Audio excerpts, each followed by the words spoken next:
à tous à ce troisième webinaire sur le thème de fidéliser les bénévoles, valoriser le bénévolat.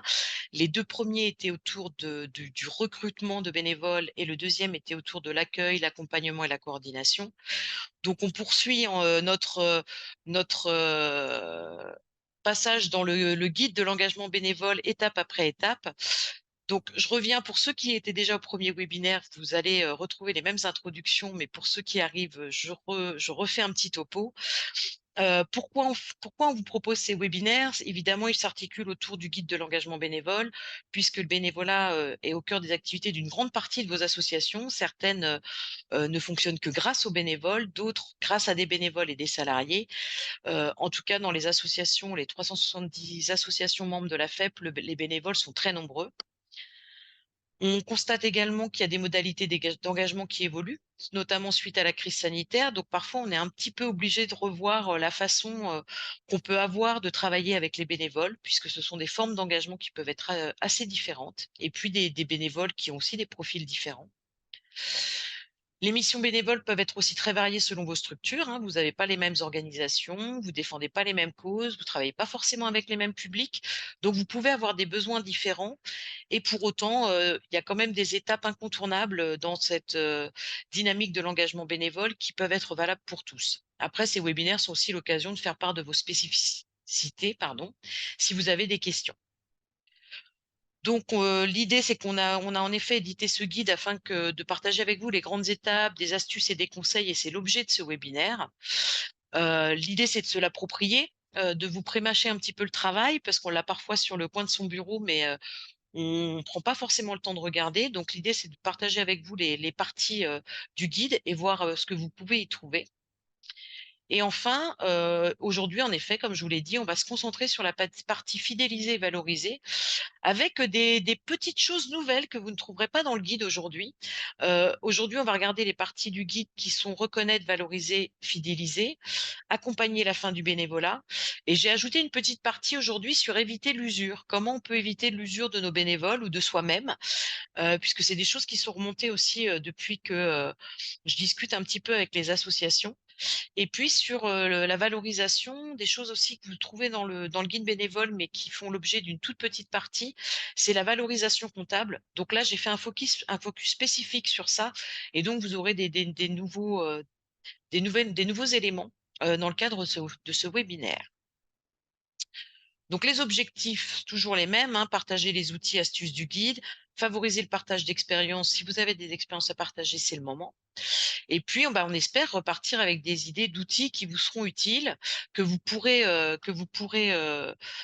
utiliser selon vos spécificités et puis des démarches que vous pourrez mettre en place dans votre structure. Donc le sommaire, je vous l'ai dit, on va s'intéresser aujourd'hui à la valorisation et fidélisation des bénévoles, une partie spécifique sur la valorisation comptable, ensuite accompagner la fin d'un bénévolat. C'est juste une petite diapositive, mais où j'ai mis quelques idées de comment éviter ou en tout cas comment anticiper l'usure qu'on peut avoir en tant que bénévole, puisque quand on est impliqué, parfois, on est sur tous les fronts. Donc c'est bien aussi d'y prêter attention. Donc voilà, avec des outils utiles, des astuces, des conseils et des échanges de pratiques. Je vous propose de commencer, donc valoriser et fidéliser. Est-ce que là, je commence toujours un petit peu les webinaires de la même façon. Est-ce que vous avez des petites choses qui fonctionnent plutôt bien sur ce que vous mettez en place dans vos associations pour valoriser ou fidéliser vos bénévoles? Donc là, vous pouvez ouvrir vos micros, hein, on n'est pas nombreux, donc on peut se permettre d'ouvrir les micros. Bah, de notre côté, c'est beaucoup trop récent pour qu'on puisse, en être encore là, D'accord, puisque ça a commencé cette année, en fait. d'accord. Mais est-ce que tu imagines des choses qui seraient, intéressantes, déjà de mettre en place? Pour l'instant, on s'est absolument pas penché sur la question. D'accord, très bien. Bah, j'espère que ça va t'inspirer alors aujourd'hui, Edith. Absolument. Est-ce que d'autres personnes qui sont autour de notre table virtuelle, ont des éléments à partager qui leur semblent intéressants? Alors, je me permets Allez-y Marine. ça fait peu de temps que je suis à la Bêche, ça fait que 2 mois. Mais en tout cas, ce que je peux remarquer, c'est aussi, peut-être, ben, déjà la disponibilité, d'un référent. En tout cas, nous, on a la chance d'en avoir, donc je pense que ça peut y participer. Et après, je pense aussi ce que l'on peut proposer, soit en termes, de rencontres entre bénévoles pour, voilà, fidéliser, créer une cohésion entre bénévoles, les rencontres un peu informelles et sympathiques qu'on peut faire. Et ensuite, également les formations que l'on peut proposer. Enfin voilà, je pense à ça dans un premier temps. Merci beaucoup, Marine. Bah, écoutez, vous Euh, deux... Oui, allez-y. oui, c'est Dominique. Allez-y, Dominique. Je rebondis un peu sur ce qui vient d'être dit. À Bergerac, nous venons d'avoir des locaux et en fait, nous imaginons de faire un espèce de café bénévole, c'est-à-dire quelque chose qui est ouvert tous les jours pendant 1 heure dans la journée aux bénévoles pour favoriser l'échange entre bénévoles qui ne font pas les mêmes choses et enfin, c'est un lieu convivial, si vous voulez. Et Super. puis, et puis avoir donc comment qui serait tenu par un bénévole qui s'occuperait exclusivement de ça et éventuellement une petite feuille de compte rendu de D'accord. choses assez simples mensuelles, voilà. Super. Merci beaucoup, Alors, Dominique. Bah, écoute, oui, oui, allez-y, alors de Étienne. notre côté, ce sont des temps de convivialité où on partage parfois le repas ou le café selon les sites, les différents sites que nous avons. C'est l'occasion pour nous d'échanger franchement et ça permet aux bénévoles de se sentir beaucoup plus entourés. Oui, Et l'autre chose, c'est que moi, en tant qu'aumônier, je fais mon programme pour rendre visite aux bénévoles chez eux. d'accord. Donc, c'est une occasion pour moi de les connaître davantage et surtout euh, les écouter pour savoir quelles sont leurs joies, leurs peines et qu'est-ce qu'on peut faire pour améliorer. Et dans cette perspective, j'envisage maintenant, après ces sessions de formation que nous avons, euh, organiser aussi des formations en leur faveur. Voilà. D'accord. Super. Merci, Mm. Étienne. Je vous Christian? en prie. Merci. Oui, alors nous, à la CAD, c'est un peu particulier parce qu'on n'agit pas sur le même terrain que celui sur lequel vous semblez agir dans vos organisations. On a, je pense, 2 temps forts, l'un au niveau national qui réunit chaque année à peu près 120 personnes, qu'on appelle le Vivre à 4, qui est donc un rassemblement national qui dure quasiment tout un week-end, avec des temps de conférences Hmm. et également des ateliers où on peut travailler en petits groupes d'une vingtaine de personnes. Et cela est décliné également au niveau régional. Alors, selon les régions, ça dure une journée ou un week-end entier. Souvent, lorsque ça dure un week-end entier, c'est vraiment préféré par nos adhérents parce que ça permet justement de rejoindre ce que disait, alors je n'ai pas eu le temps de noter votre prénom, vous m'en excuserez, quelqu'un tout à l'heure en disant que ça permet des rencontres informelles pendant le week-end et des échanges d'expériences sur notre pratique, d'envoyer des cartes pour demander la libération de prisonniers, d'écrire à des condamnés à mort, etc., etc. D'accord. Merci beaucoup, Christian. Bon, bah, vous avez déjà beaucoup de choses partagées. Bah, je commence toujours, hein, maintenant, ceux qui ont fait les premiers webinaires le savent, je voulais qu'il y ait quand même un peu d'interaction, mais dans le cadre de votre inscription, je vous avais posé quelques questions et là, je vous fais un petit peu un condensé de tout ce qui a été dit par tout le monde. Ops. Donc, les retours que vous avez faits sur les actions que vous avez mis en place, ou que vous mettez en place dans vos structures. Le repas, alors là, je l'ai mis plusieurs fois parce que c'est revenu très fréquemment. Repas de fin d'année, repas partagés, vous l'avez dit, Étienne, ça peut être un repas comme ça en cours de semaine, des repas qui peuvent être offerts aussi par l'association, des fêtes des bénévoles, des newsletters. Et ça, c'est vrai que dans beaucoup d'associations, le repas, ça reste quand même un temps de convivialité. Et pour ceux qui sont venus au premier et deuxième atelier, notamment sur l'accueil La coordination et l'animation des bénévoles, on retrouvera, on risque de répéter plusieurs choses aujourd'hui, mais la convivialité fait quand même partie de ces éléments, centraux, sur la valorisation, la fidélisation des bénévoles, parce qu'un bénévole, il vient aussi pour passer du bon temps. Heu, voilà, il veut se rendre utile, mais il vient aussi pour passer des bons moments. Des réalisations, personnalisées réalisées par des enfants sont offerts à Noël. Ça, c'est un retour d'expérience d'une structure. Le fait d'échanger régulièrement, vous l'avez mentionné, hein, les uns et les autres sur, le fait de se rencontrer.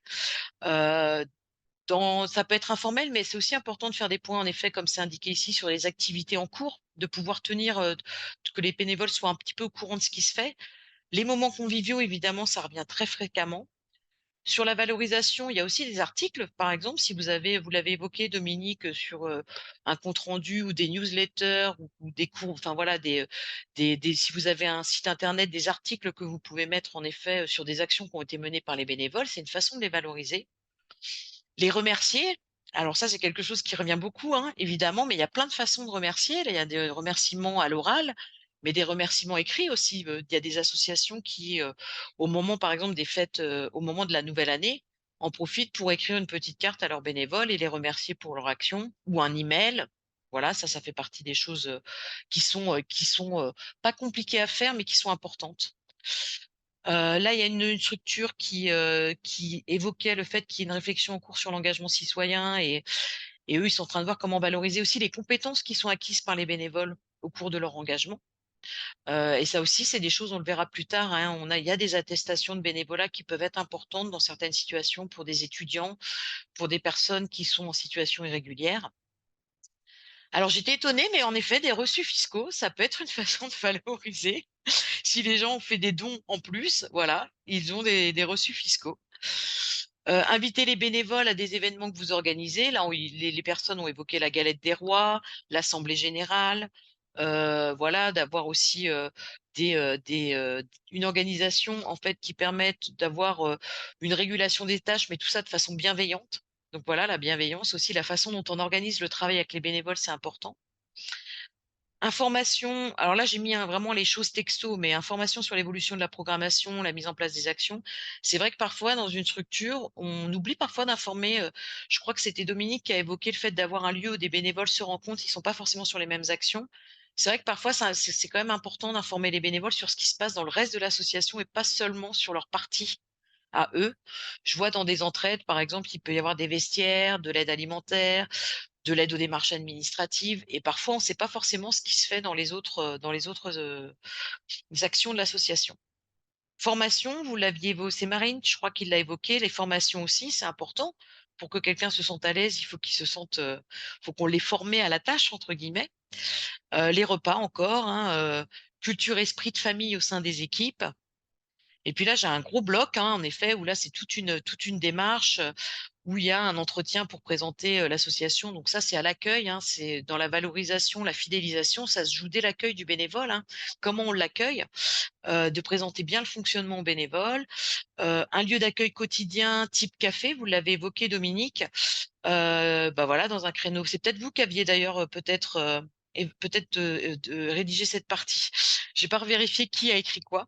Pour permettre la rencontre entre bénévoles, des réunions bilan annuelles des activités et puis la présentation des bénévoles aussi, parfois aux partenaires de l'association. Parfois, on oublie de présenter les bénévoles, à l'extérieur et puis vous l'avez tous dit, des moments festifs. Donc, vous inquiétez pas, hein, je vous enverrai évidemment ce support, hein, après le webinaire. Je vous avais aussi, posé question sur comment vous valorisez. Donc là, il y avait les actions pour valoriser, pour fidéliser et les actions pour valoriser. Donc là, c'est peut-être plus simple, mais c'est aussi important. Très chaleureux remerciements, dire merci, encourager. Les échanges personnels, Étienne, vous l'avez évoqué dans le cadre de vos visites aux bénévoles, mais ça peut se faire de façon beaucoup plus informelle autour d'un café, de prendre des nouvelles de la personne, de sa famille, des bilans. L'achat de cadeaux en fin d'année, donc ça, c'est aussi des choses qui se font dans certaines associations, mais parfois, c'est pas forcément acheter un cadeau. Comme je disais, ça peut être de remettre une carte, hein, une carte de vœux. La valorisation comptable, on va en parler tout à l'heure. C'est important pour l'association, peut-être que ça semble moins important pour le bénévole, mais c'est aussi une façon de valoriser son travail et son action auprès d'eux. Donc ça, j'y reviendrai tout à l'heure, hein. Les invitations aussi ponctuelles à des conférences, ça a été évoqué aussi, hein, quand vous parliez des week-ends avec des temps de conférences. Tous les bénévoles souhaitent pas forcément s'impliquer, hein. Il y a des bénévoles qui souhaitent venir pour faire leur action dans l'association et qui ont pas forcément du temps de libre pour faire autre chose, mais c'est toujours bien de pouvoir les inviter à des séminaires, des rencontres. Dans le rapport d'activité aussi, c'est quand même un outil qui peut être très pratique parce que quand on a une association, il faut qu'on fasse un rapport d'activité. Il est plus ou moins dense selon son association, mais d'avoir des témoignages de bénévoles, des portraits de bénévoles, ça peut vraiment une façon de fidéliser, de valoriser, ou au moins quand on parle de l'action et de l'activité, de pouvoir nommer toutes les personnes qui contribuent à l'activité. Là, on a évoqué aussi, a été évoqué défraiement, les déplacements. Donc, j'ai aussi une petite partie où je vous montrerai une note de frais. C'est vrai qu'une façon de finalement reconnaître le bénévole, c'est reconnaître que, par exemple, il va faire 30 kilomètres pour venir travailler dans votre association.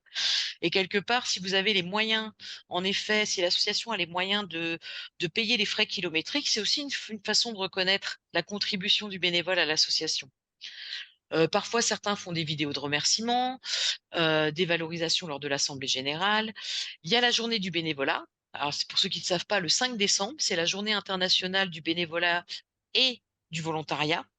Donc voilà, ça fait partie de ces journées internationales dans le calendrier, mais sans forcément la faire le 5 décembre. Ça peut être, moi j'ai vu des associations, où moi j'ai été, où on offrait une fleur à tous nos bénévoles le 5 décembre et on faisait un apéritif et on célébrait nos bénévoles, dans le cadre de cette journée-là.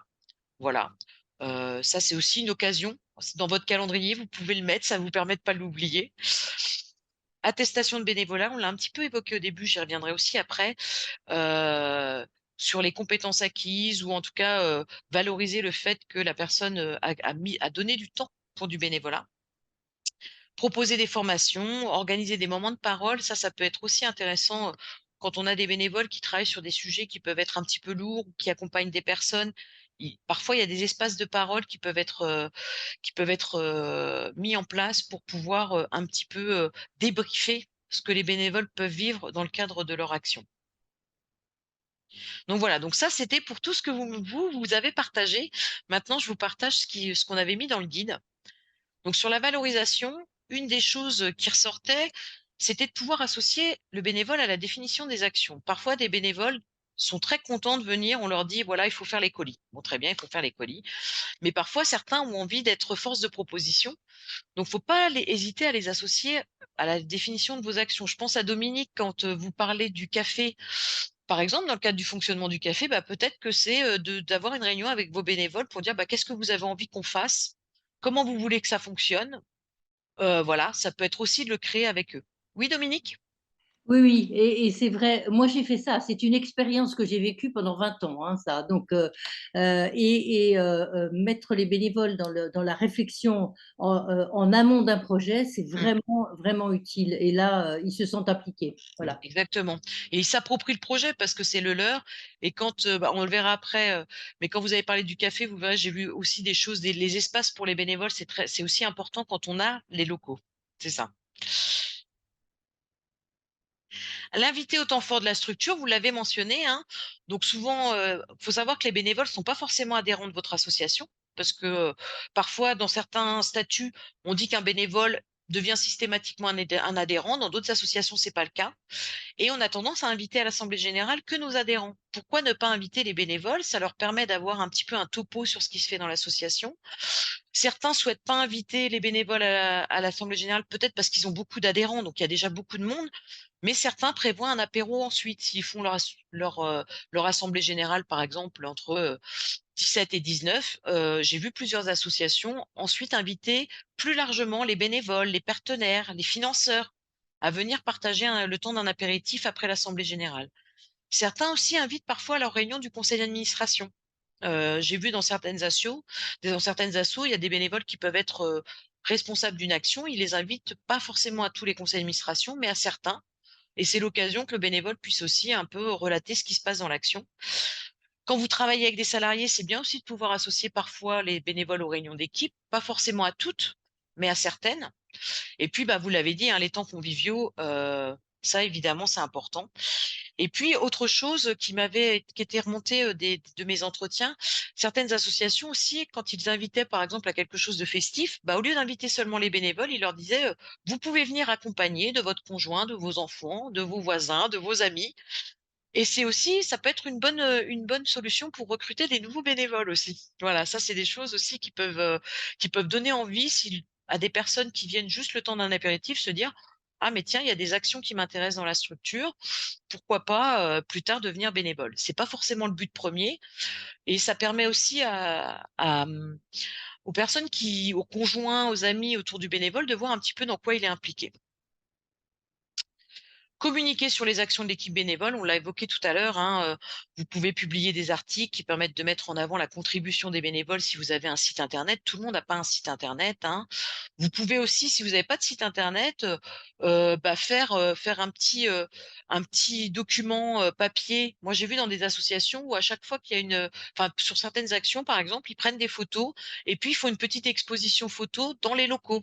Ça permet de partager avec d'autres bénévoles ce qui se fait et pas forcément passer par, une newsletter ou un article qui prennent un petit peu plus de temps à faire.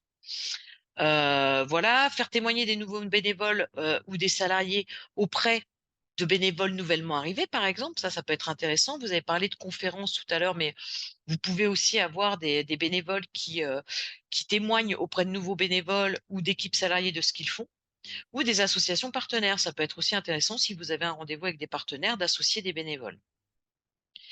Remercier, je l'ai souligné, parce qu'il est beaucoup revenu dans vos retours et je l'ai même pas mis dans le guide. Voilà, donc grâce à vous, je vois aussi des manquements, même si on l'a mis, hein. Mais remercier, il est beaucoup revenu. Donc, je l'ai mis ici, je l'ai ajouté, je l'ai souligné. Comme on l'a dit, il y a plein de façons de remercier. Ça coûte rien, mais c'est essentiel. Et donc, je vous mettrai là, je vous montrerai, hein, au fur et à mesure, quand j'aurai fini cette partie, j'irai voir les fiches outils et je vous montrerai aussi il y a la fiche 12 sur les outils d'animation et de communication qui sont aussi des ressources pour voir un petit peu comment associer les bénévoles, coordonner les bénévoles, etc. Sur fidéliser. Alors valoriser, fidéliser, c'était assez proche, hein. Quand j'ai construit le guide, c'était pas si évident de les séparer. Bah, pour fidéliser un bénévole, la première chose, en fait, c'est bien le connaître et l'écouter. Parce qu'à un moment, si un bénévole, parce que quand on parle de valoriser et fidéliser, c'est pour éviter qu'il parte. Donc en effet, pour éviter qu'il parte, c'est bien de savoir comment il se sent dans la structure. Est-ce que ce qu'il fait lui convient? Est-ce que ça correspond à ses attentes et ses motivations? Et ça peut se faire sur des temps d'échange plus formels, c'est-à-dire des temps de bilan, hein. Vous pouvez avoir un temps, une fois par an, par exemple, rencontrer chaque bénévole pour savoir est-ce que tout se passe bien? Est-ce qu'il a des suggestions? Est-ce qu'il souhaite peut-être changer d'activité? C'est bien aussi de l'anticiper, de pas attendre qu'un bénévole en ait marre, et qui vous dise: «Bah, moi, je pars, en fait, ça fait 3 ans que je fais, cette action, j'ai envie d'autre chose». C'est peut-être bien de l'anticiper et donc de le rencontrer régulièrement pour savoir si tout se passe bien ou s'il a envie de faire autre chose. Ça peut être quelque chose de bien. Vous pouvez aussi évidemment passer par des questionnaires, des boîtes à idées. Après, on sait que parfois les questionnaires, ça revient pas toujours, mais voilà, vous pouvez aussi à un moment, j'ai vu des associations, pas forcément tous les ans, mais tous les 3 ou 4 ans, faire un petit travail d'enquête et puis aller donner des questionnaires aux bénévoles pour voir s'il y a des choses un petit peu à revoir dans l'organisation, et cetera. Et puis être attentif à un isolement éventuel de bénévoles. Il y a parfois des missions où on est seul, parfois des missions où on est en équipe, mais parfois on est sur des missions seuls et c'est bien d'être attentif à ça, pour pouvoir le prévenir. J'ai vu des bénévoles, par exemple, très spécifiques, je sais pas, permanence droit, je dis, ça, comme, je dirais autre chose, où vous allez avoir, par exemple, un bénévole qui s'y connaît, qui a un peu des connaissances juridiques et qui fait une permanence, je sais pas, 3 heures par semaine, mais il est peut-être tout seul et il a pas l'occasion de croiser d'autres bénévoles. Il voit que des personnes, que vous accompagnez. Voilà, donc quand je parle d'être attentif à l'éventuel isolement, c'est en effet, tous les temps dont on a parlé avant, conviviaux, d'intégration, de connaître d'autres actions, c'est de pouvoir l'associer à ça.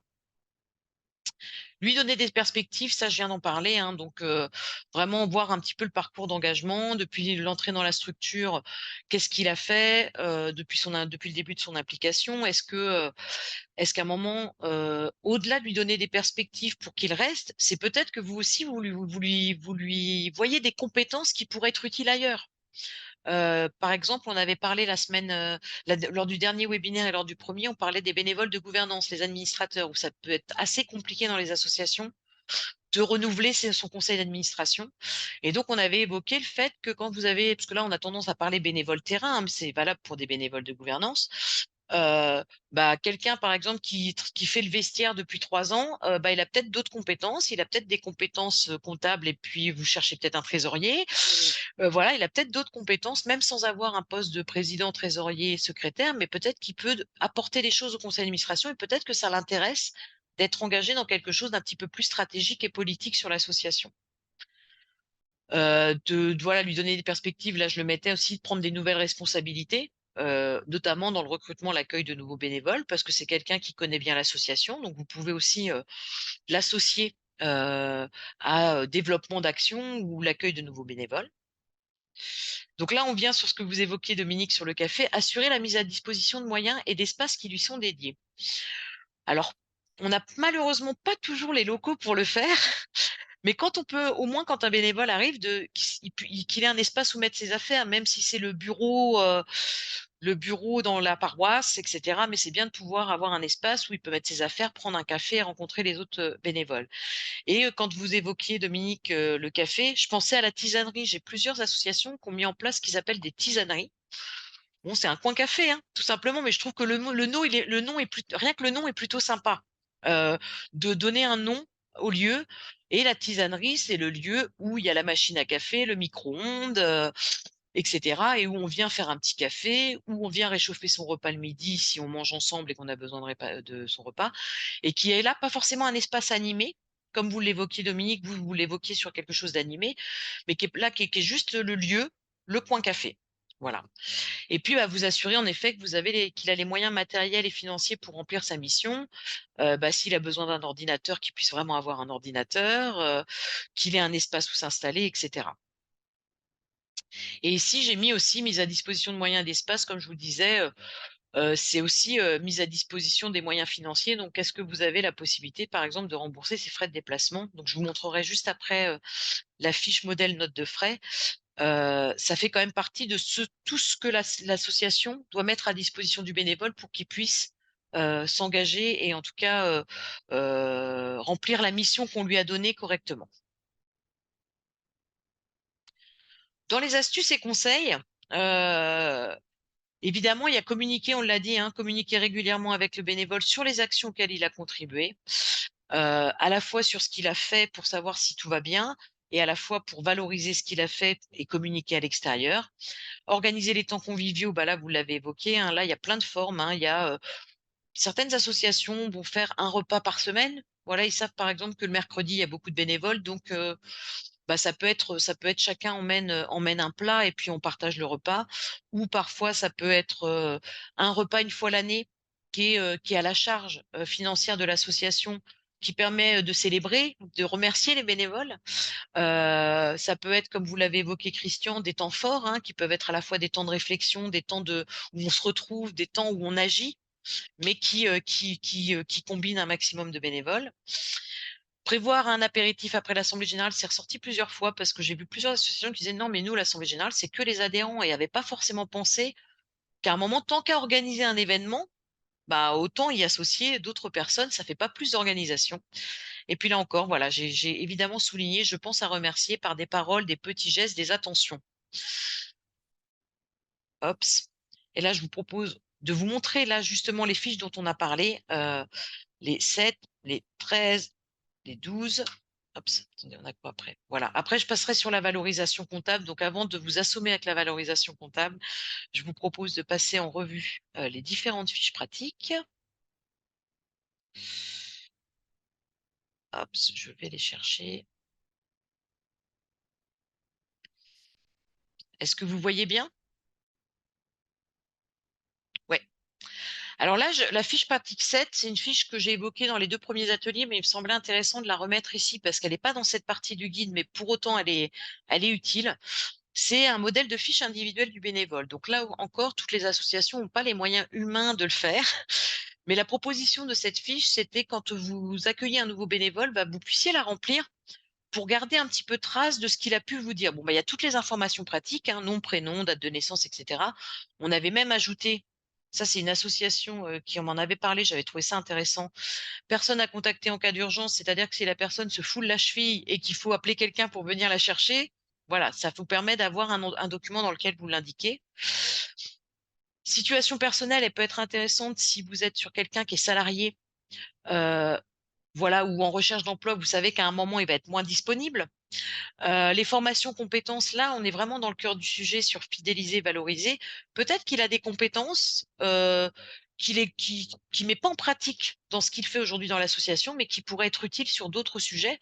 Donc, ça peut être bien de temps en temps d'aller retourner voir un petit peu des bénévoles qui sont là depuis 3 ou 4 ans et on se rend compte, je reprends mon exemple de comptable, hein, mais on se rend compte que quelqu'un, en fait, est retraité, mais était comptable par le passé et que peut-être il serait intéressé pour donner un petit coup de main sur ces sujets-là. Les loisirs centres d'intérêt, vous avez peut-être quelqu'un qui adore la photographie, donc je parlais tout à l'heure de faire des expositions, bah, peut-être que ça peut être un projet ponctuel de lui demander d'aller prendre des photos des actions de l'association pour faire une exposition.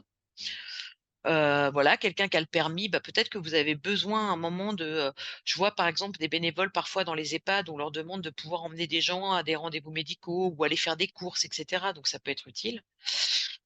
Et ici, surtout les motivations, les missions qui les intéressent, et cetera, donc ça, c'est vraiment un document qui est intéressant quand à un moment, peut-être que vous allez lancer une nouvelle action, par exemple, et vous vous dites, mais peut-être que dans nos bénévoles, il y a des personnes qui seraient intéressées. Donc, si vous avez quelque part ces informations, vous pouvez aller revoir un petit peu les loisirs, les compétences de vos bénévoles et peut-être aller leur proposer de faire une nouvelle mission. Donc ça, c'est la fiche que vous trouverez. Je vous ai pas remis le lien vers le guide bénévole, mais vous l'aviez dans l'email. Donc toutes ces fiches, en effet, hein, sont téléchargeables sur le site et elles sont toutes téléchargeables en format Word ou Excel pour que vous puissiez tout modifier.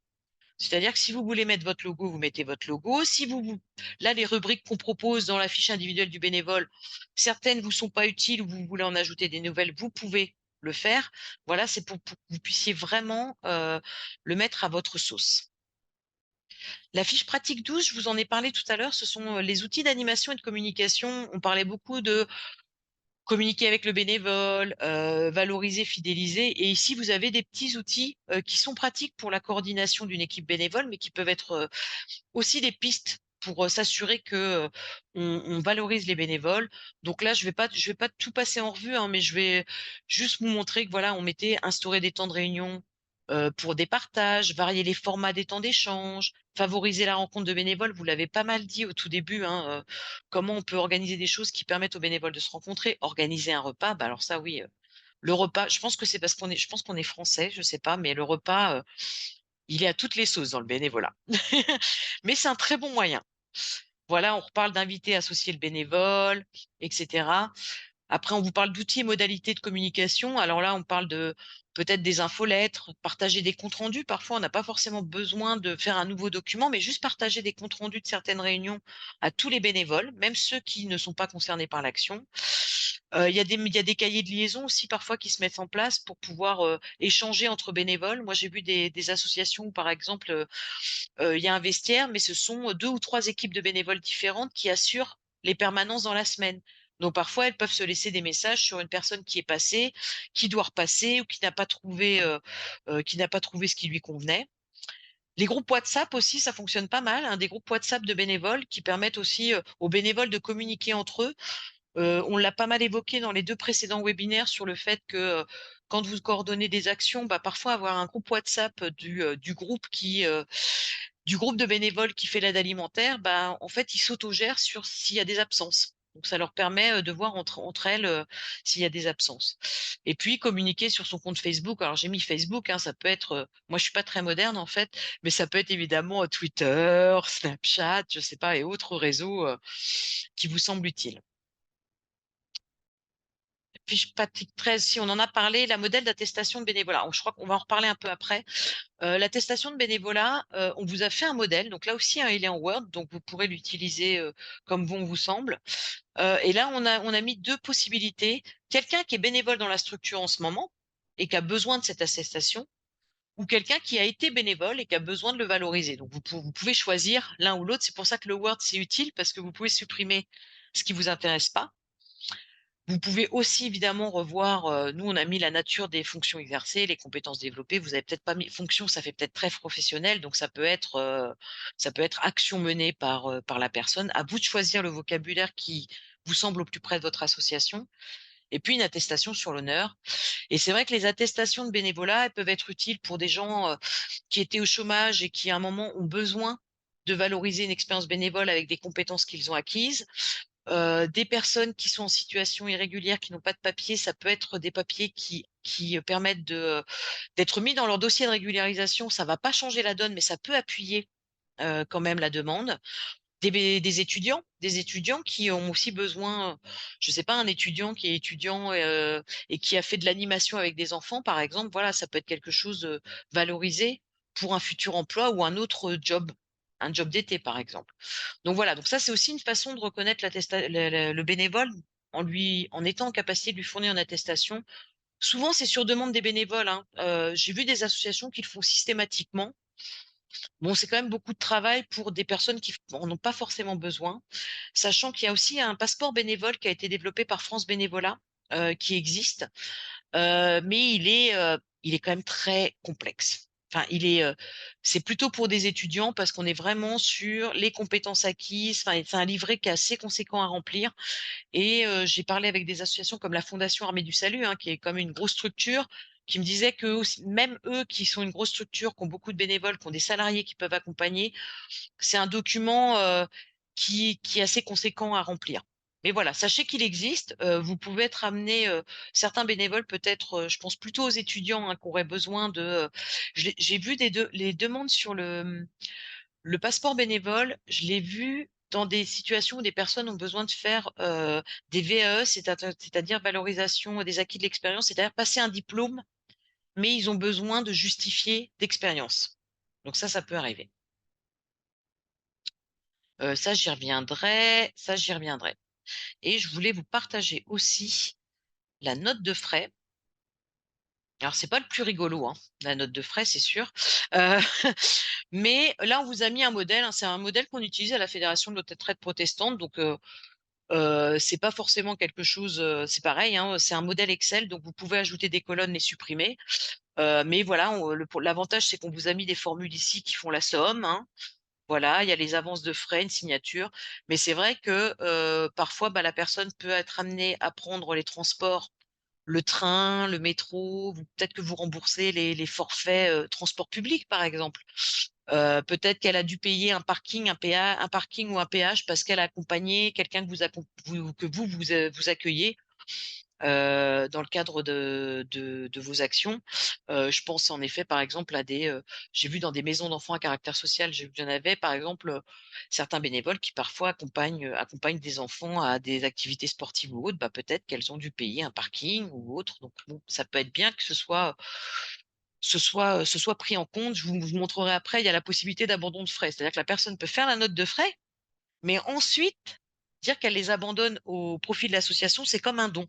Voilà. Donc voilà la note de frais. Il y avait un autre document Excel qui est, ça je vous le montrerai après, le tableau de suivi des bénévoles. Est-ce que tout va bien jusque-là? Si vous n'avez pas de questions, je vous propose de continuer. Hops. Et on va passer à la valorisation comptable. Donc pendant que je partage l'écran, est-ce que pour vous, c'est clair pourquoi il peut être important de valoriser comptablement les heures de bénévolat? Pour quelles raisons on le fait ou c'est intéressant de le faire? Parce qu'il y a énormément de bénévoles et dans un bilan comptable, c'est important de savoir la somme de travail, qu'est-ce qu'elle pèse dans Ouais, le bilan, de l'année, quoi. tout à fait. D'autres retours sur le... Est-ce que vous le faites déjà? Est-ce que vous valorisez comptablement les heures de bénévolat à toutes les personnes qui sont autour de l'écran? Non, et c'est une demande qu'on a faite récemment à notre comptable. D'accord. Bah, écoute, tu auras les outils, Edith, là, j'ai eu Ouais, ça c'est bien ça. ouais. Hélène Bay, oui, Christian, votre micro. Oui, oui. C'était juste pour dire qu'on valorise le bénévolat. D'accord, super.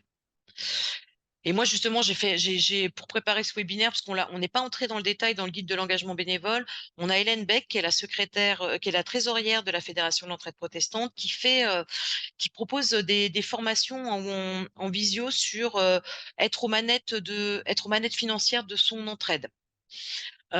Et donc qui passe un peu en revue quand on est, alors c'est plus pour les petites associations, parce qu'en effet, les grosses associations, souvent, elles ont des salariés qui s'en occupent. Mais pour les petites associations qui doivent le faire, bon an mal an avec les bénévoles qui veulent bien s'y coller, donc elle fait toute une formation pour un petit peu aider les petites associations à voir comment elles peuvent en effet traiter un petit peu leurs finances, et donc m'a donné quelques-unes de ces diapositives pour vous le présenter aujourd'hui. Donc vous l'aurez aussi dans le document, puisque je vous l'enverrai ensuite. Donc voilà, la valorisation comptable, pourquoi, quel intérêt? Je vais revenir sur ce que vous avez évoqué, Dominique. En effet, montrer l'importance du bénévolat dans votre association et rendre compte de l'intégralité de vos ressources. Vous avez des ressources financières, mais des ressources humaines qui ont de la valeur. Pour reconnaître aussi, c'est une façon de reconnaître aux bénévoles l'importance de leur action. Pour présenter aux financeurs, les donateurs, les financeurs publics, l'effet levier que représente le bénévolat dans un projet. Et je vais y revenir après, c'est-à-dire que quand vous êtes une association, si vous avez que 3 000 € financièrement sur vos comptes, mais que vous valorisez à 10 000 € le temps bénévole, c'est pas la même chose en termes de poids associatif. Et puis, pour respecter une nouvelle réglementation comptable qui demande de le valoriser, c'est une information qui est à reporter dans les contributions volontaires en nature dans le compte de résultat. Donc là, j'ai mis un petit topo, parce que ça, c'est le petit topo que je mets ici, c'est mes échanges avec aussi Hélène Beck, donc qui me disait, en gros, c'est une nouvelle réglementation, donc c'est normalement une nouvelle obligation. Après, il y a des exceptions, c'est-à-dire, sauf s'il y a impossibilité ou refus de la gouvernance. Donc elle m'a donné des exemples. Par exemple, vous êtes une petite asso et puis les bénévoles que vous avez, c'est trop ponctuel, et cetera. C'est compliqué d'évaluer le temps bénévole. Ou alors vous n'avez pas l'organisation pour le faire, parce qu'il faut que quelqu'un fasse ce travail-là d'évaluer le temps bénévole. Ou alors, par exemple, apparemment, au niveau de l'EPUDF, je ne sais pas si c'est partout pareil, mais il y a eu des réflexions sur le fait qu'ils considèrent que le bénévolat, c'est comme un don gratuit, donc on ne le valorise pas financièrement. Donc ça, c'est plutôt une question éthique presque. En tout cas, eux, voilà, eux, ils sont considérés que dans les paroisses, les gens donnent de leur temps, c'est un don, donc on ne le valorise pas. Voilà. Mais c'est plutôt recommandé de le faire, parce que ça a du poids, et en effet, c'est aussi quelque part une preuve de votre bonne gestion financière, puisque vous pensez à valoriser toutes vos ressources. Donc, comment on s'y prend pour valoriser comptablement? Donc ça, c'est vraiment les éléments que m'a donné Hélène Beck. C'est bien de voir toutes les actions que vous avez dans votre association. Donc là, on donne des exemples. Qu'est-ce que vous faites dans votre association? Vous avez peut-être de la distribution alimentaire, vous attribuez peut-être des fêtes financières, vous faites peut-être des vestiaires. Vous avez peut-être un partenariat financier avec une association, et donc un bénévole qui aussi s'occupe du lien avec l'association. L'idée, c'est de définir pour chacune de ces actions tous les bénévoles qui sont engagés et leur temps. Et donc, vous les estimez. Vous dites, la distribution alimentaire, on a 5 bénévoles qui font à peu près 3 heures par semaine. Voilà. Et pour chaque action, voilà, vous pouvez estimer le nombre d'heures bénévoles. Et ensuite, pour pouvoir avoir un montant financier, il faut choisir un taux horaire. Donc nous, c'est ce qu'on fait à la Fédération de l'entraide protestante, hein, après, ça peut être fait différemment, mais on choisit le SMIC horaire, et on considère que le SMIC horaire qui est chargé, c'est-à-dire avec les charges patronales, il est de 15 € par heure. Oui, par heure. Donc pour le coup, ça vous donne une base. Certains l'évaluent différemment.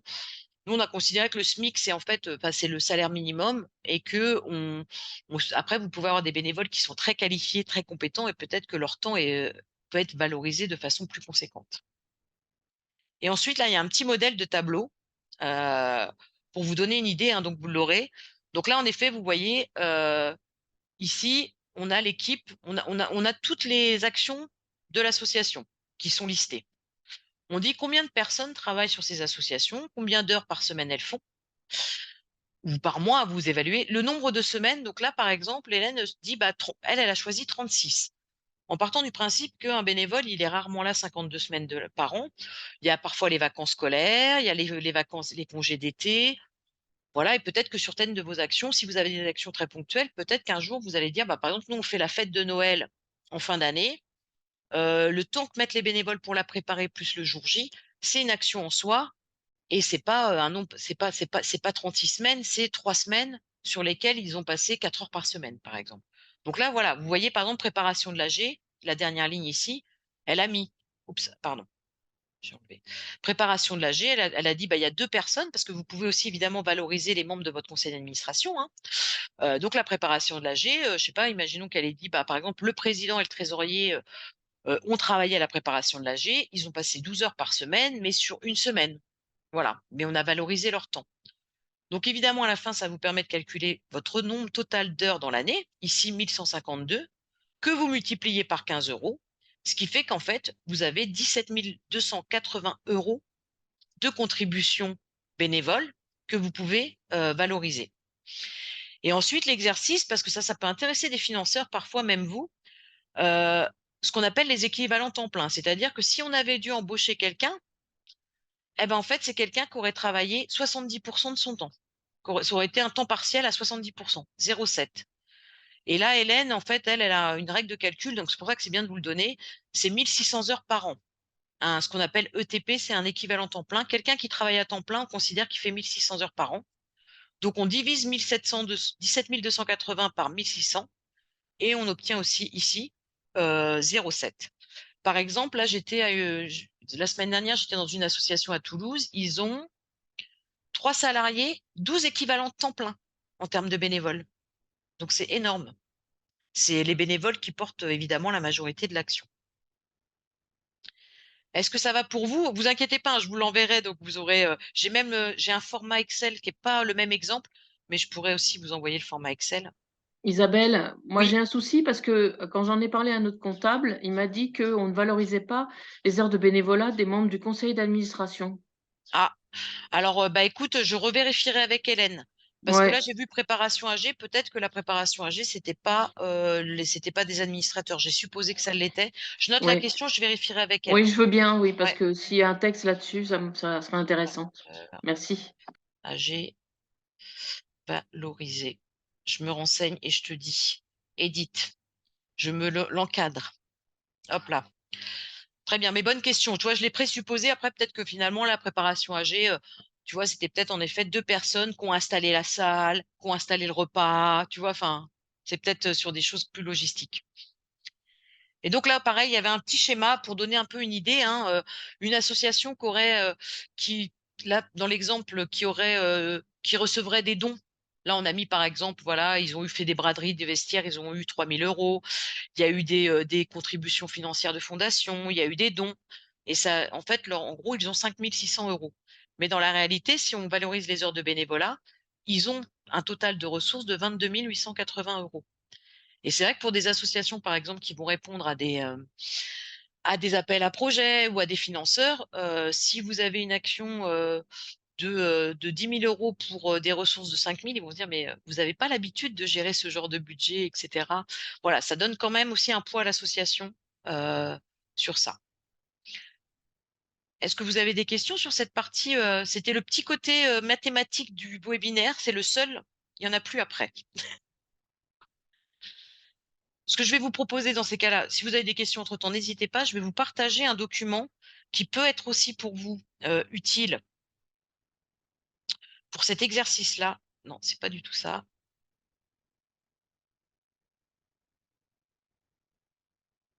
Oups.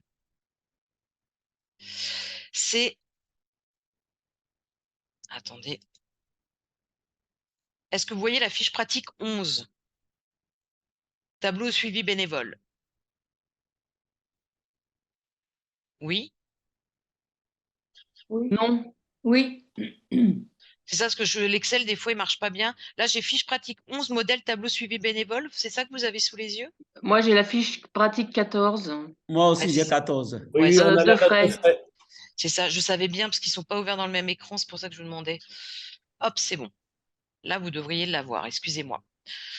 On a beau C'est commencer à bon. C'est maîtriser les bon. Ouais, visios. oui, c'est ça, c'est Super. ça. Merci. Oui. Voilà. S'il n'y a pas de petits problèmes techniques, c'est pas drôle en même temps.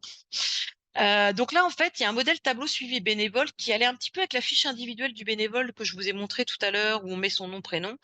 Ça, c'est un outil dont on parle un petit peu plus dans l'accompagnement, la coordination, l'animation, où on propose, là aussi, hein, ça dépend de la taille de sa structure. Parfois, si on est avec 3 bénévoles, ça vaut pas forcément le coup. Mais c'est bien d'avoir un document qui reprend nom, prénom, téléphone, date d'arrivée dans la structure, mission assurée, date et horaire de la mission, fréquence. Enfin, voilà, vous mettez tout ce que vous voulez, mais ce modèle de tableau de suivi bénévole, il peut être utilisé pour calculer votre temps de bénévolat. Si là, vous dites, un tel, il vient une fois par semaine, il fait 3 heures par semaine, vous ajoutez une colonne. Voilà, vous pouvez, vous voyez, ajouter total heures bénévolat, par exemple. Et puis après, voilà, vous avez par exemple, ce bénévole va faire, je dis n'importe quoi, hop, il vient une fois par semaine, il fait 2 heures. Donc il fait ça fois une fois, il fait 2 heures par semaine et il vient 35 semaines. Hop, il fait 70 heures dans l'année. Et puis après, vous n'avez plus qu'à le multiplier par 15 € et vous avez la valorisation de son temps bénévole à lui.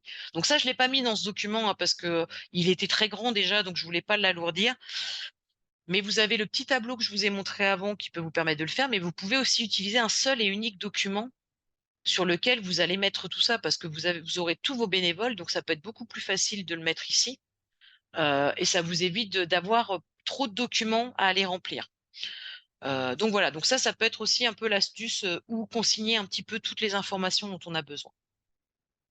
Et donc là, comme vous le voyez, il y avait aussi un date et raison du départ. Voilà, ça c'était vraiment ce document. Ce qu'on trouvait utile, c'est si par exemple, c'est vous qui êtes en charge de voir une action dans l'association, mais que vous êtes absent, c'est que d'autres bénévoles ou d'autres collègues, si vous avez des salariés, puissent avoir accès à ce tableau et puissent avoir, par exemple, le téléphone du bénévole s'ils l'ont pas vu pour voir s'il n'y a pas un souci, etc. Voilà. Ça permet aussi de communiquer. Ça sert d'annuaire, mais ça peut servir aussi de un petit peu suivi, j'avais aussi vu, une association m'avait dit: «Bah, nous, on fait ça et on s'en sert» et par exemple, si un bénévole est parti, puisqu'on parle de fidéliser, valoriser, on met la date de départ et la raison. Parfois en commentaire, on peut dire: «Voilà, c'est quelqu'un qui est parti parce que il était au chômage, il a repris une activité professionnelle», mais peut-être que dans 1 an ou 2, vous voyez que c'est quelqu'un qui pourrait être intéressé par une nouvelle action, bah, ça peut être une occasion de le recontacter, par exemple. Donc c'est bien de notifier un petit peu, pourquoi les gens sont partis, à quel moment, etc.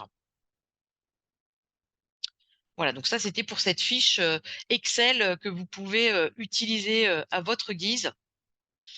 Ps. Maintenant, je vous propose de passer à la deuxième partie où on est plutôt sur, bah, vous avez malheureusement un bénévole qui veut partir. Comment au mieux l'accompagner au mieux sur la fin du bénévolat. Bon, comment anticiper pour éviter qu'il parte. Et puis, il y aura un petit temps aussi sur éviter l'usure. Hops. Voilà. Donc, accompagner la fin du bénévolat. Donc voilà, comment gérer des départs de bénévoles, qu'ils soient volontaires ou non? Bah, évidemment, la première chose, hein, je viens de vous le dire, bah, si possible, anticiper les départs, c'est quand même le mieux. Même mais après, quelqu'un peut déménager, hein, ou il y a des départs qui sont très naturels, et c'est bien aussi que pour une association, il y ait du mouvement. Donc voilà, une personne qui déménage dans une autre ville, une personne qui reprend une activité professionnelle ou qui a d'autres priorités tout simplement dans sa vie, hein, c'est tout à fait entendable. Mais si vous tenez à conserver certains bénévoles qui s'ennuient pas ou qui trouvent pas ça trop dur ou qui trouvent pas ça, chaleureux, bah, voilà, l'anticiper, ça reste quand même, la meilleure solution. Donc on l'a évoqué, je reviens pas dessus, trop longuement, hein, mais voilà, pouvoir faire un point avec chacun des bénévoles régulièrement, pour vous justement voir s'il y a une lassitude, s'il y a des problématiques, de fonctionnement, logistique, pour essayer de résoudre les choses. Un autre élément qui a été, communiqué quand j'ai fait les entretiens avec les associations membres de la FEP, certaines, conviennent d'un engagement sur une durée donnée. Parce qu'on a eu l'habitude de bénévoles qui s'engagent un peu à vie. C'est-à-dire qu'on a, je sais pas, il y a encore 10 avec le covid, c'est un peu changé, mais on a eu l'habitude d'avoir des bénévoles qui, au moment de la retraite, viennent dans l'association et puis finalement, c'est un petit peu, ad vitam aeternam. Dans certaines associations, en fait, ils leur proposent un engagement sur la durée d'1 an, par exemple, en disant: «Bah, voilà, disons qu'on s'engage sur 1 an», comme ça la personne, en fait, elle a pas de regrets ou en tout cas, elle se sent pas mal à l'aise si elle veut rompre, l'engagement qu'elle a envers l'association et ça peut être pour commencer, ça peut être indiqué dans la charte du bénévolat, par exemple, dire: «Bah, voilà, on s'engage pour une durée, d'un an et puis, renouvelable, tous les ans, on fait un petit point» et cetera. Ça permet au bénévole qui connaît la durée de son engagement, puis il renouvelle vraiment s'il le souhaite ou non. Voilà. C'est pas une obligation, mais ça vous oblige en tout cas en tant qu'association, en fait, à faire un point aussi tous les ans avec tous les bénévoles. Donc quand il y en a 150, là, je pense que ça peut être un peu plus compliqué. Proposer un autre type d'engagement, pareil, là, parfois les bénévoles peuvent partir parce que ça fait longtemps qu'ils sont dans la même action, ils ont envie d'autre chose ou qu'ils ont plus le temps. Parfois, ça peut être aussi de proposer un engagement moindre, leur pour dire: «Bah, voilà, est-ce que tu serais d'accord pour ponctuellement, sur des choses un peu événementielles, venir?» et la personne peut, ne plus être disponible pour venir toutes les semaines, mais peut venir de temps en temps. Donc ça peut être aussi une occasion, de lui proposer un autre type d'engagement ou pourquoi pas dans une autre structure. Voilà, vous avez peut-être que le bénévole a envie de faire complètement autre chose et puis tant qu'à faire, autant l'orienter peut-être vers des structures que vous connaissez, qui peuvent l'intéresser. Élaborer une liste ou une base de données des anciens bénévoles. Parfois on garde peut-être pas contact avec les anciens bénévoles, ça peut être bien de les avoir dans une liste et puis quand même continuer à leur envoyer des informations. Afin de maintenir le lien, certains ils peuvent avoir envie de revenir. Comme je disais tout à l'heure, par exemple, certains ont plus la capacité ou la possibilité de s'investir régulièrement, mais seraient très partants pour venir, aider à organiser un repas, ou des animations lors d'une journée que vous organisez dans votre association. Donc si vous envoyez l'information qui dit, je sais pas, on va faire la fête de l'été, dans l'association, la journée, untel, et qu'en même temps vous faites un appel à bénévoles en disant: «Voilà, on a besoin de bénévoles, n'hésitez pas à vous faire connaître». Voilà, potentiellement vous pouvez avoir des personnes qui sont venues, qui étaient bénévoles chez vous et qui viennent s'engager à nouveau. Évidemment, c'est là que j'avais mis le remercier, hein. Une fois que vous avez pas retenu le bénévole ou il a toutes les bonnes raisons du monde de partir, bah, c'est important en effet de marquer la fin de son engagement avec vous et puis de le remercier et de reconnaître son engagement. Donc voilà, prendre le temps de communiquer avec lui sur les raisons de son départ. Certains veulent pas forcément en parler parce qu'ils ont pas envie d'expliquer pourquoi, mais s'ils ont envie de le faire ou si c'est des bonnes raisons, c'est important d'en tenir compte et puis aussi peut-être, si les bénévoles ont envie de partir parce qu'il y a des choses peut-être qui leur conviennent pas, bah, c'est un bon moment pour vous d'avoir des retours sur ce qu'il faut peut-être modifier, heu, dans l'accueil des bénévoles ou, dans, comment ça s'organise. Donc c'est aussi toujours une occasion d'avoir un retour. Parce que quelqu'un qui part aura moins de scrupules à vous dire ce qui ne va pas, puisqu'il part. Donc ça peut être intéressant de l'écouter. Évidemment, le remercier pour son implication et son engagement. Là encore, je reviens pas, hein, ça peut être, sous plein de formes. Là, j'ai mis signifier et fêter le départ. Organiser un pot, remettre un cadeau, avoir un petit discours de revoir. Fournir une attestation de bénévole, donc je vous l'ai mise ici, hein. Je leur dis, c'est particulièrement apprécié par les étudiants, les personnes sans activité ou les personnes en situation irrégulière. Ça, c'est quelque chose qui est plutôt sur demande. Et enfin, informer l'ensemble de la structure du départ du bénévole. Parce que j'ai vu des associations, moi-même je l'ai vécu, hein, étant dans le milieu associatif depuis longtemps, où, on arrive un jour, puis tout d'un coup on dit: «Bah, je sais pas, où est Bernard?» «Ah mais non, mais Bernard, ça fait 1 mois qu'il est plus bénévole». Donc c'est vrai que pour le bénévole, mais aussi pour les personnes qui restent, qu'elles soient salariées ou bénévoles, c'est important d'informer les structures du départ du bénévole. Voilà, c'est pareil, hein, ça prend toujours un petit peu de temps de penser à tout ça, mais c'est appréciable. Tout comme c'est bien d'informer la structure quand il y a l'arrivée d'un nouveau bénévole, on en avait parlé dans l'accueil et l'intégration. c'est important d'informer du départ du bénévole. Et là encore, hein, ça peut prendre la forme d'un email, ça peut prendre la forme d'une petite affichette dans l'association, pourquoi pas avec une photo du bénévole qui dit merci Bernard, bonne route et voilà, voilà. Mais c'est quelque chose toujours appréciable. Bon voilà, là sur les astuces et conseils, on revient un petit peu sur les mêmes choses, hein. Organiser des réunions de bilan chaque année, là encore, je suis bien consciente que c'est pas possible dans toutes les associations, que certaines associations fonctionnent avec un petit groupe de bénévoles, donc ça se fait au fil de l'eau, et d'autres associations ont des centaines de bénévoles et pas forcément. Souvent, quand il y a beaucoup de bénévoles, il peut y avoir un référent salarié. On en a parlé en tout début du webinaire, l'importance du référent. Et en effet, le référent, c'est important quand il y a un salarié. Bah, il est dédié à ça. Parfois, c'est pas forcément un salarié, ça peut être un membre du conseil d'administration, ça peut être un autre bénévole. Voilà, et c'est vrai que ça repose souvent sur cette personne référente d'organiser un petit peu ces temps de bilan, mais c'est important de les faire. Comme je l'évoquais là, je vous l'ai présenté, la fiche individuelle du bénévole, bah, ça peut être bien de s'y référer pour proposer une nouvelle mission. Demander au bénévole s'il est d'accord pour rester dans la liste de diffusion, je l'évoquais tout à l'heure, voilà, dans la mailing list, mais c'est important de lui demander son accord. Voilà, peut-être que pour une raison ou une autre, il a pas, voilà, il souhaite passer à autre chose et il souhaite pas, avoir des nouvelles de l'association, donc c'est aussi reconnaître le bénévole que lui demander s'il est OK pour rester en lien avec l'association. Et donc là, je vous les ai indiqués, sur ces temps-là, on est bien sur des fiches individuelles du bénévole, sur des modèles d'attestation du bénévolat, qui peuvent être des outils utiles. Est-ce que vous avez je sais pas, des retours d'expérience, des questions, des réactions par rapport à ces éléments? Rien d'exceptionnel, hein, je m'en rends bien compte, mais c'est parfois des petites choses qu'on oublie de faire.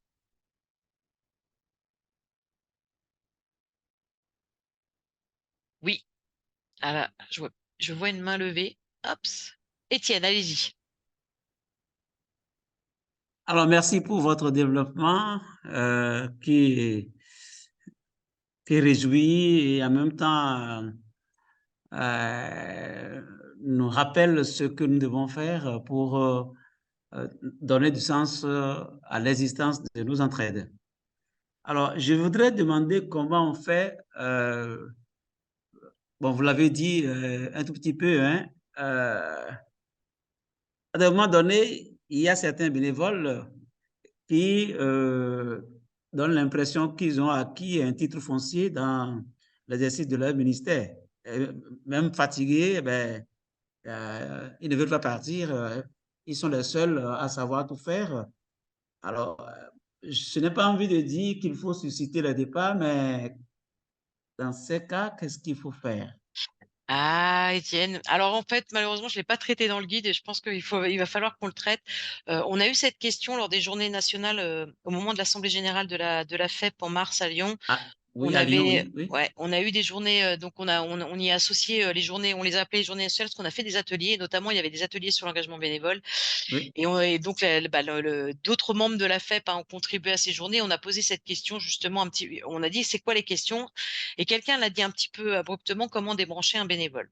et un petit peu Mhm, dans la situation que vous dites, c'est-à-dire, dans la situation de bénévoles aussi qui parfois, par exemple, peuvent être vieillissants, se mhm, mettre en danger les autres, et cetera. Ou alors, en effet, être là depuis tellement longtemps que, bah, ils laissent pas l'espace à d'autres. Donc on le voit mhm. aussi des fois dans des associations, des bénévoles qui partent parce que quelqu'un, en effet, a pris un peu Oui, la oui. main sur toute l'activité. Alors, j'ai pas de Mhm. réponse toute faite aujourd'hui, Étienne, ça fait partie des choses à explorer. Je donne un petit coup de pied à mes, collègues autour de l'écran. Heu, Si vous avez des astuces sur, comment gérer, voilà, des bénévoles peut-être qui restent, mais qui restent peut-être un peu trop longtemps, je suis preneuse. Je pense que ça fait partie de choses que je vais explorer pour pouvoir les documenter pour la suite, mais en effet, c'est un temps qu'on n'a pas, Isabelle, peut-être? Je vois que vous avez allumé votre caméra. Allez-y. Oui, mais moi, c'était pour dire que je serais en effet très intéressée pour avoir le retour justement et d'avoir les petites astuces. Voilà, comme Étienne, ce sujet m'intéresse énormément, mais malheureusement, je n'ai pas de solution à proposer. C'est quand même très délicat à traiter comme sujet. Non, c'est super délicat parce qu'en plus, c'est de l'humain. Donc, on Ah peut oui, oui, avoir c'est des ça. stratégies, mais c'est Mm. compliqué de se dire qu'on va développer une stratégie, comme vous l'avez dit, Étienne, pour un petit peu entraîner un départ. Après, j'ai vu, c'est pas évident, hein, mais il y a pas longtemps, je suis allée dans une entraide où en effet, la responsable de l'entraide disait: «Bah voilà, là on a trois bénévoles qui sont des écoutants, ils font du colis alimentaire et puis ils ont un coin justement, un espace café, petit gâteau si les gens dans des situations compliquées ont envie de venir discuter avec quelqu'un, elles sont là». Donc elles sont formées à l'écoute, hein.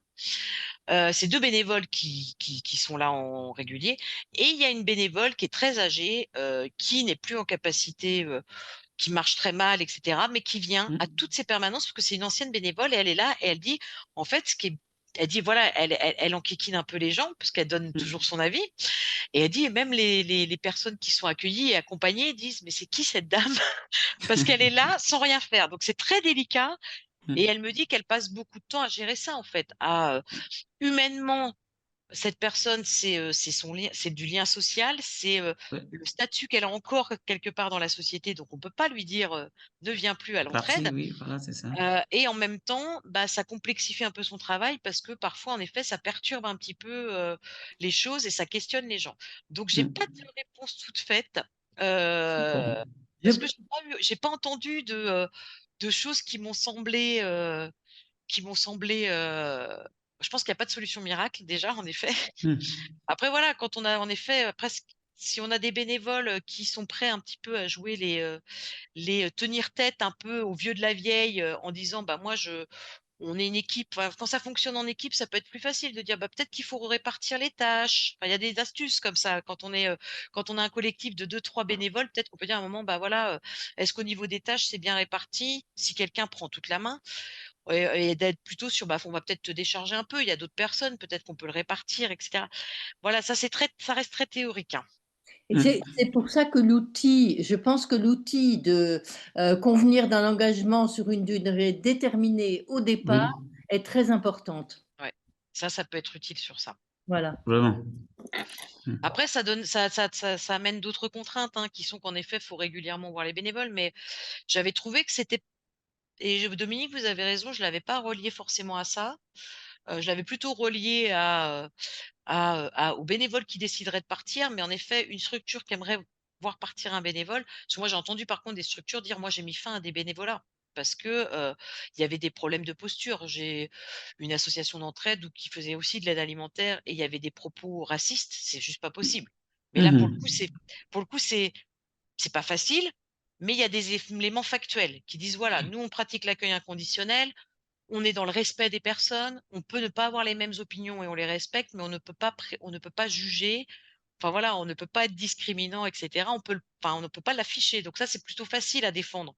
Mais quand c'est Mm. quelqu'un qui, comme vous le disiez Étienne, potentiellement fait quand même le job, remplit sa mission, bah, c'est dur d'aller juste sur, bah, en fait, tu prends beaucoup d'espace, tu laisses pas d'espace aux autres, tu fais des choses à ta sauce, mais ce serait peut-être bien différemment.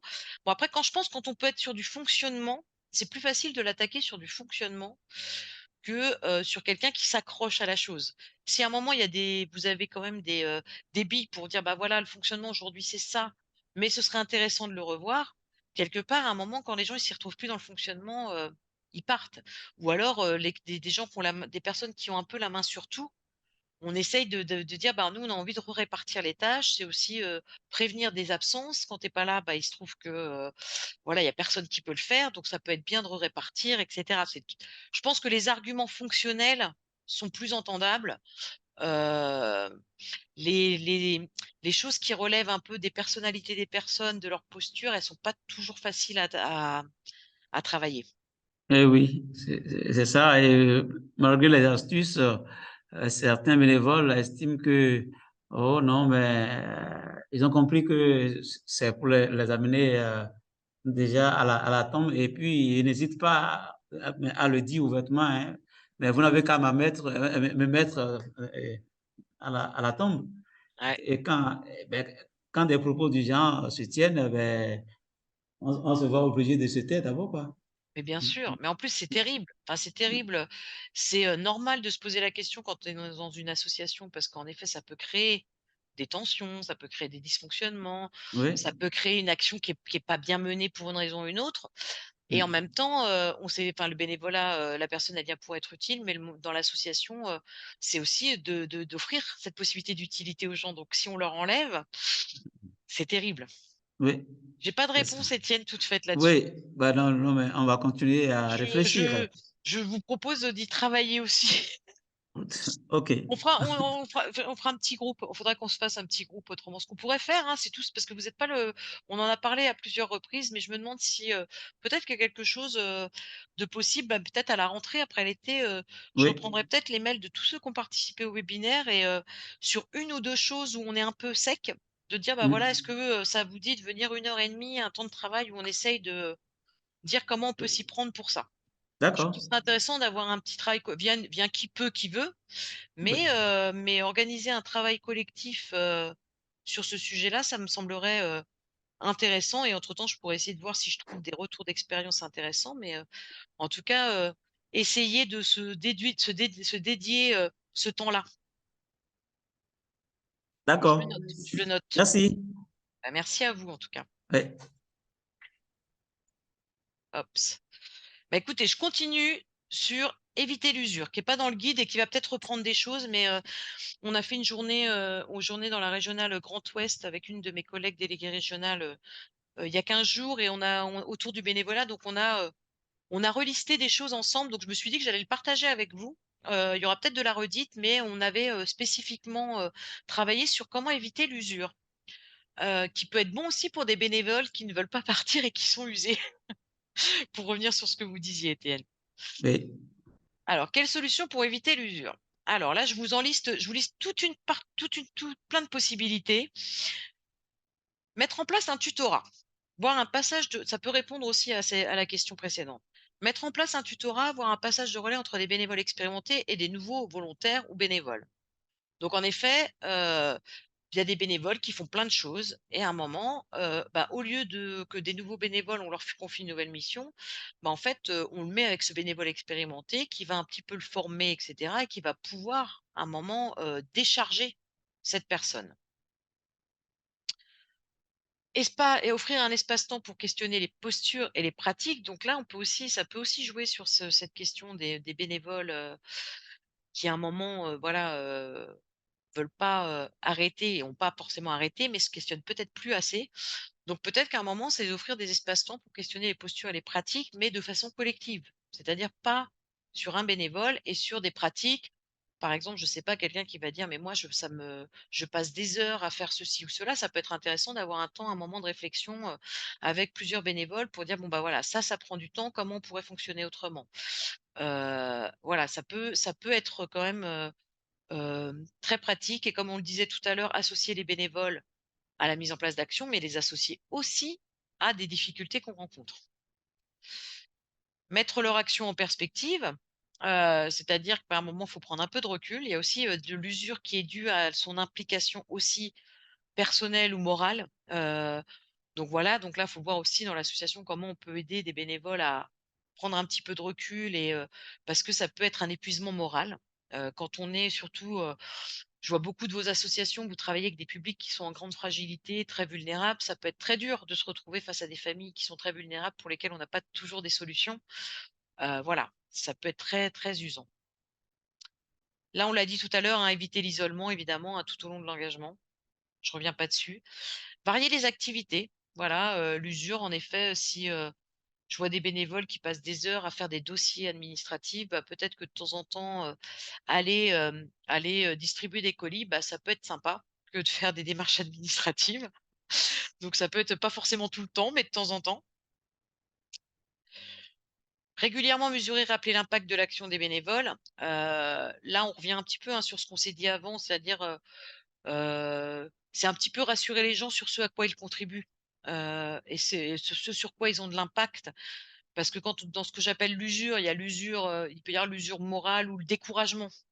Donc parfois, là, on est plutôt sur, bah, des personnes qui peuvent être découragées parce que, ils voient que les situations des personnes, qu'ils accompagnent ou, que la précarité, elle reste, telle qu'elle est, ça peut être décourageant. Donc c'est bien de rappeler que, on contribue à quelque chose et qu'il y a des effets positifs. Donc là, bah, c'est dans le même sens, hein, partager les succès, donner du sens à l'action, tout en reconnaissant la limite de son rôle. Ah bon, il y a des répétitions. De son rôle à l'égard d'autrui aussi. Créer des poules bénévoles, alors ça, c'est un peu différent du tutorat. Le tutorat, c'est vraiment, un binôme avec quelqu'un qui va plutôt, intégrer un nouveau bénévole. Créer des poules de bénévoles, je l'ai vu dans plusieurs associations, et c'est pas mal pour aussi éviter, pour aussi pallier à des absences, hein, je veux dire, on est tous amenés à avoir des absences pour des raisons, familiales, personnelles et cetera, et donc pour des actions qui peut-être nécessitent qu'1 ou 2 bénévoles, certaines associations font des groupes de 5 ou 6 bénévoles qui se relaient ou qui permet, si un bénévole est absent, qu'il y ait suffisamment de monde qui connaissent l'activité, qui puisse le remplacer et qui évite aussi l'usure. Parce que je sais pas, une personne qui devrait venir peut-être une fois toutes les semaines, finalement va venir, 1 fois tous les 15 jours.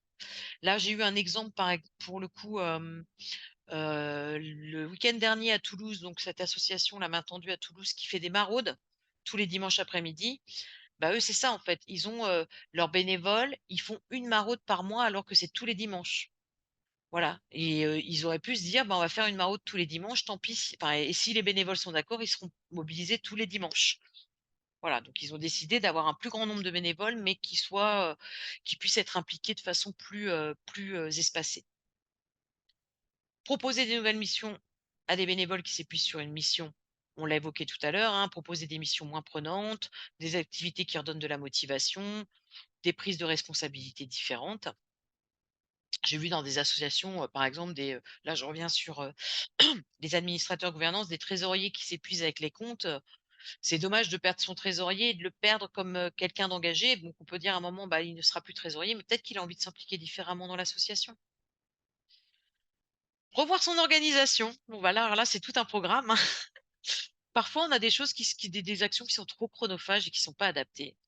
Et là, pour le coup, c'est important, Étienne. Oui, bien, merci Étienne. Pas de souci. Merci d'avoir participé.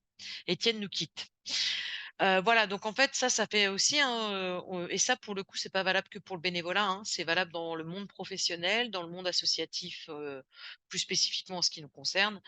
Mais parfois, en fait, on a une organisation qui nous fait passer beaucoup trop de temps sur des choses qui sont peut-être pas les plus essentielles. Heu, donc parfois, ça peut être, quelque chose de plus profond. Parfois aussi, je sais pas, on fait peut-être trop d'actions et on use nos bénévoles et peut-être qu'il faut limiter ces actions. Donc ça, c'est aussi c'est un peu différent d'organisation. Moi, j'ai vu des associations qui faisaient plein d'actions différentes et qui, à un moment, ont dit, il y en a une à Marseille, là, je sais en ce moment, ils sont en pause. Ils ont arrêté l'aide alimentaire, ils ont arrêté un certain nombre d'actions parce qu'ils n'étaient pas forcément satisfaits de l'impact et de comment ça se passait, et ils prennent 6 mois pour reposer les choses, repenser les actions avant de relancer ils n'ont pas tout arrêté de leurs actions, hein, mais certaines ont été arrêtées pour les repenser. Et bien Si- évidemment, vas-y Isabelle. Juste pour discuter de limiter ces actions, c'est ce qui se passe actuellement à l'entraide protestante du Havre. On a D'accord. dû prendre cette décision difficile lors du dernier conseil parce qu'on fait de la distribution alimentaire. On est arrivé à 700 colis d'inscrits, 500 distribués, et notre équipe s'épuise. Moi je suis encore salariée, donc je ne participe pas à cette action. Donc, c'est souvent des personnes à la retraite. C'est un gros travail de distribuer tous ces colis, et il a fallu prendre la décision d'arrêter les inscriptions pour jusqu'aux prochaines inscriptions, limiter l'arrivée de demandeurs et revoir aussi les critères pour pas que notre équipe s'épuise et ne puisse plus du tout assurer de distribution alimentaire. Waouh, bah, la dernière fois que j'avais vu lu que j'étais sur 350 colis, donc j'ai du Ah retard. oui, là, on est arrivé à 500 et il y a 700 colis d'inscrits. Ça veut dire que si tout le monde venait, et on voit bien aujourd'hui avec la crise économique, Ouais. voilà, parce que nous, on est aussi sur des gens en cours de régularisation, hein, c'est de plus en plus compliqué. Eh bien, si tout le monde vient, il faudra qu'on distribue 700 colis. Donc, on a arrêté les inscriptions. On va réouvrir les inscriptions à partir de septembre avec une nouvelle équipe et des nouveaux critères pour essayer de gérer cette problématique, tout en sachant qu'on malheureusement on ne peut plus répondre à l'ensemble des besoins. Mais c'est terrible, hein, c'est pour ça que là, enfin, en tout cas, limiter ces actions associatives, je sais que c'est quelque chose de très dur pour une association. Mais à un Oui. moment, soit un moment où ça explose en vol et demain vous allez avoir 2 bénévoles pour 1 000 colis et ça va juste être la guerre. Enfin, j'avais en plus, ayant visité l'entrée du Havre, Luc m'avait raconté à l'époque quand même, il y a eu des fois, c'était un petit peu chaud à la sortie. Voilà, il y a parfois aussi, c'est un petit peu animé. Donc ça, je pense que là, oui, c'est pas, ça ira pas dans le sens de la paix sociale de de vouloir absolument répondre à tout, quoi, Voilà. Et puis après, si malheureusement. on arrive à fermer la structure, enfin, voilà, ça va pénaliser tout le Ah oui, monde. ah Donc, si on exactement. peut garder un flux de 400 colis, bon, on va aider au moins en partie des personnes. Après, à savoir quels critères on va prendre, ça, Ouais. c'est compliqué. Voilà. Et ben voilà, vous avez fait la bonne transition vers la suite qui est de mobiliser des nouvelles forces vives. Vous avez évoqué une nouvelle équipe avant de s'user. Voilà, ça pareil, hein, j'ai l'impression parfois de dire des évidences, mais on a parlé aussi la semaine dernière, le dernier webinaire, et ça va avec la durée du mandat, la durée de l'engagement. On avait évoqué le fait d'avoir là une durée du mandat, par exemple, chez les bénévoles. Ça oblige l'association à anticiper. C'est-à-dire que si je dis que moi, mes bénévoles, ils sont là 1 an et puis après on refait le point, ça veut dire que dans l'année, il faut quand même que j'anticipe potentiellement des bénévoles vont partir. Ça, même s'il y a pas de durée, hein, ils vont peut-être partir. Mais voilà, ça ouvre des choses. Voilà, donc je voulais finir là-dessus, hein, mais ça reprend certains des éléments, mais il y a aussi quelques nouveautés. Et c'est vrai que je l'ai pas, ça c'est quelque chose que j'ai pas du tout traité dans le guide parce que on l'avait dit depuis le départ, hein, ce guide c'est un premier jet, on le veut évolutif. Donc voilà, potentiellement c'est des choses qu'on pourra rajouter dans le guide. Il est sorti il y a moins d'1 an, donc on se laisse une année, avoir un petit peu vos retours, et ces webinaires me permettent aussi, je vous en remercie beaucoup, d'avoir beaucoup de retours sur des choses à ajuster. Donc je pense qu'on pourra mettre quelque chose sur cette partie. Et puis, je voulais juste finir avec vous sur les outils que vous m'avez indiqué utiliser, parce que comme on les a passés en revue, ça permet de voir qu'est-ce qui a été utilisé ou pas. Alors, il y aura une livret d'accueil qui est pas spécifique, hein, enfin, forcément à fidéliser, valoriser, qui est dans les, qui permet de communiquer un certain nombre d'informations aux bénévoles quand ils arrivent. Mais c'est vrai que je l'ai dit en préambule, les conditions d'accueil et l'animation des bénévoles, elle est quand même très centrale pour fidéliser, valoriser. Les documents de présence, des relevés d'heures annuels, donc ça peut servir pour, cette valorisation comptable du bénévolat. Voilà, on m'a donné des outils très pratiques, je les ai mis, mais voilà, Word, Excel, Mail, Doodle, c'est des façons aussi d'animer un petit peu les bénévoles. Relevé de kilométrage des bénévoles, donc là, on revient sur notre note de frais, ça fait partie d'outils qui sont utilisés. Le site internet, le journal, les reçus fiscaux, la création d'une charte, bon, bah, ça entre plus dans les débuts du recrutement, la coordination et cetera, mais la charte du bénévolat, notamment, là, on évoquait tout à l'heure, comment à un moment, sur des bénévoles peut-être qui prennent trop de place ou peut-être qui sont plus trop raccord avec l'association, la charte du bénévole, elle peut être intéressante. C'est pour ça que c'est bien de s'assurer de la présenter quand un bénévole arrive, parce qu'on s'accorde sur des valeurs communes, en fait, et des principes communs, et ça c'est pas un contrat, donc ça n'a aucune valeur juridique. Mais à un moment, on peut revenir dessus en disant: «Bah, tu vois, dans la charte, voilà ce qui est attendu d'un bénévole». Voilà, donc j'évoquais tout à l'heure, l'exemple de personnes qui prenaient des propos racistes. Voilà, si dans votre charte, il est bien indiqué, respect, dignité, non-discrimination et cetera, ça permet quand même de revenir sur la chose en disant, voilà, on veut s'assurer qu'on partage les mêmes valeurs. Des attestations, des formations, des groupes de parole, on en a parlé aussi, l'accueil autour d'un café, des journaux et de la documentation mise à disposition, des paroles de félicitations, rencontres, réunions et les questionnaires quand on veut un petit peu faire le point, sur ce qu'il en est. Voilà, donc sur les outils, il y avait moins de choses que sur les 2 premiers webinaires parce que c'est normal, c'est des choses qu'on réutilise. Et puis je revenais juste sur pour vraiment finir les fiches pratiques du guide. Donc voilà, vous en avez 16, elles sont toutes téléchargeables comme je l'ai indiqué en format Word et en format Excel pour que vous puissiez les modifier. Donc en effet, sur le premier webinaire, sur le recrutement, on avait vu les fiches 1 à 6-7, même 8. Ensuite, on avait vu les fiches, 8, à 12 et on avait un petit peu repris les premières fiches et là on était sur les dernières fiches. Je vous ai pas montré la modèle de lettre, d'abandon de remboursement de frais, mais vous la trouverez, c'est la 15, hein. Comme je disais tout à l'heure, si, vous avez des bénévoles notamment qui font, des kilomètres, qui, prennent le train, mais qui vous disent: «Moi, j'ai pas besoin d'être remboursé», vous pouvez leur proposer. Vous pouvez: «Bah, nous, on a la possibilité de faire des abandons de frais». C'est-à-dire que tu déclares comme des frais, mais tu nous les abandonnes, donc c'est comme un don pour l'association. Voilà. Les bénévoles, ça peut aussi leur faire plaisir de se dire qu'en plus de leur action, de toute façon, ils attendent pas à être remboursés, donc ils peuvent, le donner. Et là, je voulais pas montrer non plus, mais c'est important, le modèle d'autorisation de droit à l'image.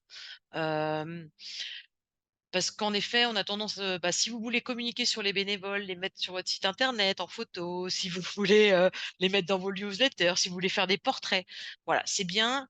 L'idéal finalement, c'est, d'avoir, ça fait que ça fasse partie des documents à l'accueil du à l'arrivée du bénévole, un document à signer. Voilà, dire: «Bah, voilà», vous pouvez faire signer la charte du bénévolat, mais vous dites: «Bah, voilà, dans le cadre de nos activités, on est amené à prendre des photos des actions et cetera.